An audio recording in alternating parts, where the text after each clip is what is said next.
बिहार में नई सरकार के गठन के बाद से ही लगातार मंत्रिमंडल विस्तार का चर्चा तेजी से चल रहा है। जब से नीतीश कुमार और तेजस्वी के नेतृत्व में इस जेडीयू और आरजेडी के गठबंधन की सरकार बनी, तब से लगातार ये चर्चाएं चल रही हैं कि आखिर किस पार्टी के हिस्से में कितने मंत्री के पद जाएंगे। अब आज जब मंत्रिमंडल का विस्तार होना है, तब ऐसे में मामले कुछ हद तक खुलते जा रहे हैं। कहा जा रहा है, अगर खबरों की मानी जाए तो इस मंत्रिमंडल के विस्तार में 31 मंत्री शपथ लेंगे। हालांकि पहले से मुख्यमंत्री नीतीश कुमार और उप मुख्यमंत्री के तौर पर तेजस्वी यादव ने शपथ ले लिया है। आज सभी दलों को मिलाकर मंत्रिमंडल का विस्तार किया जा रहा है। इस मंत्रिमंडल में 11 मंत्री जेडीयू से शपथ लेंगे, वहीं 16 मंत्री आरजेडी की तरफ से शपथ लेंगे। कांग्रेस से 2 और हम की तरफ से 1 मंत्री बनेगा। साथ ही साथ 1 मंत्री पद निर्दलीय के रूप में भी शपथ लेगा। आज राजभवन की राजेंद्र मंडपम में 11:30 बजे मंत्रिमंडल का शपथ ग्रहण समारोह होगा। इस वीडियो के रिकॉर्ड किए जाने तक फिलहाल मंत्रिमंडल के शपथ का कार्यक्रम शुरू नहीं हुआ था। इस समारोह में माना जा रहा है कि मुख्यमंत्री नीतीश कुमार, उप मुख्यमंत्री तेजस्वी यादव के साथ साथ पूर्व मुख्यमंत्री राबड़ी देवी, जीतन राम मांझी सहित कई नेता मौजूद रहेंगे। रात को ही सभी संभावित मंत्रियों को फोन से सूचना दे दी गई है। ये फोन राजभवन की तरफ से किया जाता है।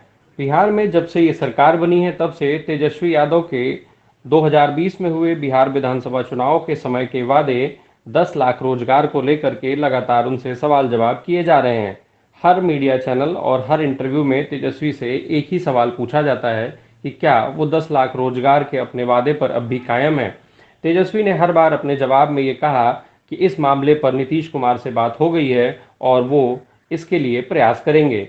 75वें स्वतंत्रता दिवस पर जब पूरा देश आज़ादी का अमृत महोत्सव मना रहा था, उस समय नीतीश कुमार ने भी रोजगार को लेकर के एक घोषणा की।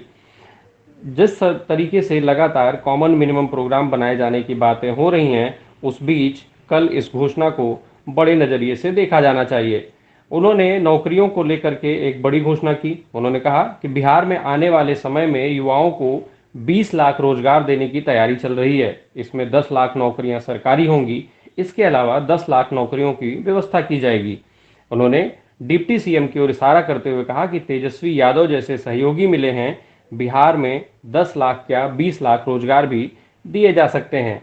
इसके अलावा नीतीश कुमार ने डीजल अनुदान की बात भी की। सीएम नीतीश कुमार ने अपने भाषण में कहा कि अब तक डीजल अनुदान को लेकर करीब 1 लाख से ज़्यादा किसानों का आवेदन मिल चुका है, जिसमें से अब तक 1,12,043 किसानों को इसका लाभ भी दिया जा चुका है। रोजगार को लेकर के सीएम नीतीश कुमार की स्वतंत्रता दिवस पर हुए इस घोषणा के बाद डिप्टी सीएम तेजस्वी यादव ने उनको धन्यवाद भी दिया। तेजस्वी यादव ने कहा कि गांधी मैदान से बेरोजगारों और युवाओं की अपेक्षाओं और सपनों के अनुरूप बिहार में 10 लाख नौकरियों एवं 10 लाख अन्य नौकरियों की व्यवस्था करने की ऐतिहासिक घोषणा पर मुख्यमंत्री जी का कोटि कोटि धन्यवाद। हम और आप ले चलेंगे बिहार को विकास और प्रगति के पथ पर, ये शपथ है। तेजस्वी यादव लगातार युवाओं को रोजगार देने की बात करते रहे हैं। हालांकि अब जब इस मीडिया इनसे बार बार इस बारे में सवाल पूछता है, तो अपने जवाब में उन्होंने हर बार यही कहा कि जो बात हुई थी उसकी व्यवस्था की जाएगी। उधर बिहार में जब से भारतीय जनता पार्टी और जेडीयू का गठबंधन टूटा है, तब से हर रोज नए समीकरणों की बात भी हो रही है। इस बीच अब माना जा रहा है कि रामविलास पासवान के बेटे और पूर्व लोजपा के नेता चिराग पासवान भी भारतीय जनता पार्टी के गठबंधन में शामिल हो सकते हैं। कहा जा रहा है कि चिराग पासवान अपने राजनीतिक कैरियर को बचाने के लिए भाजपा का साथ उनके लिए ज़रूरी है। ऐसे में हालांकि कल खुद चिराग पासवान ने भी इस बात को लेकर के बयान दिया कि भारतीय जनता पार्टी के चलते उनकी पार्टी को नुकसान हुआ। बावजूद इसके, चूंकि इनके चाचा पहले से ही मंत्रिमंडल में हैं, जिनको रामविलास पासवान के प्रतिनिधि के तौर पर भारतीय जनता पार्टी ने अपने केंद्रीय मंत्रिमंडल में शामिल कर रखा है। अब जब चिराग पासवान के भी एनडीए से जुड़ने की संभावना जताई जा रही है, ऐसे में देखना होगा कि क्या जो पहले से लोजपा के प्रतिनिधि के तौर पर केंद्रीय मंत्रिमंडल में नेता शामिल हैं, उनके साथ चिराग पासवान कैसे इसी मंत्रिमंडल में या फिर गठबंधन में शामिल होकर के एडजस्ट कर पाते हैं। उधर दूसरी तरफ नीतीश कुमार को लेकर के भी राजनीति तेज होती जा रही है। बार बार जो राजनीतिक विश्लेषक एक चर्चा कर रहे हैं कि आखिर नीतीश कुमार हर पार्टी की मजबूरी क्यों है।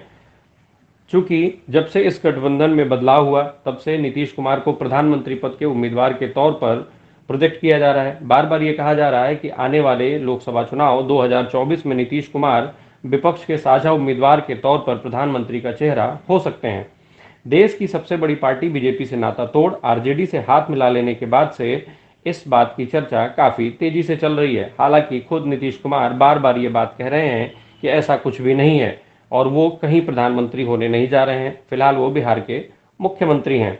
दरअसल राजनीतिक विश्लेषकों का ये मानना है कि जो जातीय समीकरण है उसकी वजह से नीतीश कुमार हर पार्टी और हर गठबंधन की मजबूरी है। नीतीश कुमार के बिना किसी भी पार्टी या कोई भी गठबंधन पूरा नहीं हो सकता है। उसका हालिया उदाहरण यह है कि सीटें भले ही नीतीश कुमार की कम हो पर मुख्यमंत्री हर बार वही बनते हैं, चाहे वो भारतीय जनता पार्टी के साथ गठबंधन रहा हो या फिर आरजेडी के साथ। इसके पीछे की जो कहानी है वो बताई जा रही है कि जो बिहार में नीतीश कुमार के पास 16% वोटों की गारंटी है। कुर्मी समाज से आने वाले नीतीश कुमार केवल बिहार में ही बीजेपी का गणित नहीं बल्कि वह यूपी में भी गणित बिगाड़ सकते हैं। उत्तर प्रदेश में कुर्मी समाज का वोट करीब 6% है। इनका प्रभाव प्रदेश के 25 से ज़्यादा जिलों में पड़ता है, जबकि करीब 48 विधानसभा सीटें ऐसी हैं और उसके साथ साथ 8 से 10 लोकसभा की सीटें भी ऐसी हैं जहां कुर्मी समाज निर्णायक भूमिका निभाता है।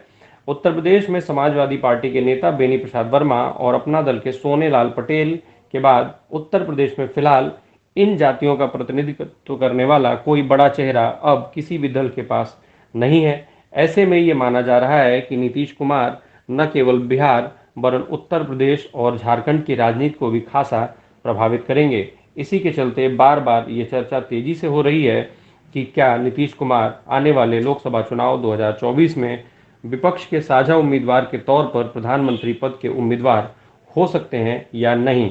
हालांकि बार बार वो खुद इससे इनकार करते रहे हैं, पर राजनीति में संभावनाएं कभी बंद नहीं होती। इस बात का सभी को ध्यान रखना होगा।